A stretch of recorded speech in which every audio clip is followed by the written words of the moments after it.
Աստված հավատարիմ է։ Դեյվիդ Վիլկերսոն։ Օր մարտի 19։ Ցնծատիրոջով։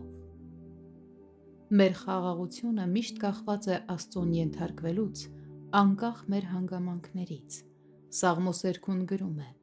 «Ցնծացիր Տերով, և նա կտա քեզ քո սրտի ուզածները»։ Սաղմոս 37-4 խոսք։ Եթե դուք ամբողջությամբ ենթարկվել եք Աստծուն,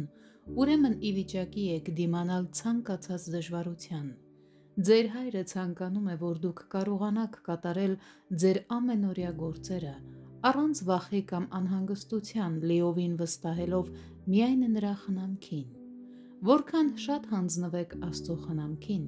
այնքան ավելի անտարբեր կլինեք ձեզ շրջապատող պայմանների նկատմամբ։ Եթե դուք ենթարկվել եք նրան, դուք անընդհատ չեք փորձի պարզել, թե ինչ անել հետո։ Դուք չեք վախենա ձեր շուրջը պտտվող սարսափելի լուրից և չեք ընկճվի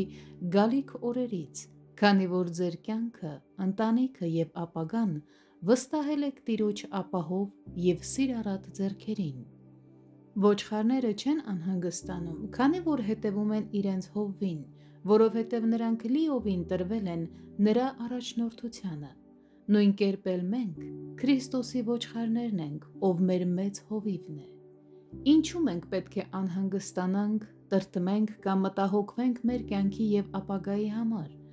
Մեր հովիվը շատ լավ գիտի, թե ինչպես պաշտպանել և ապահով պահել իր հոտը, քանի որ նա առաջնորդում է մեզ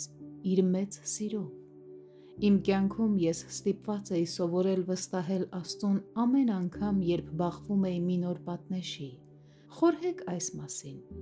Ինչպես կարող ենք ասել, որ վստահում ենք Աստծուն ամեն ինչում,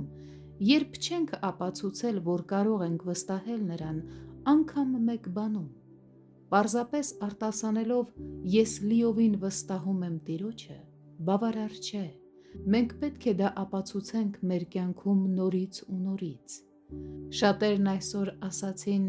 «Ենթարկվում եմ, պարտավորվում եմ, հավատում եմ» միայն այն ժամանակ, երբ տեսան, որ իրենց վիճակից դուրս գալու համար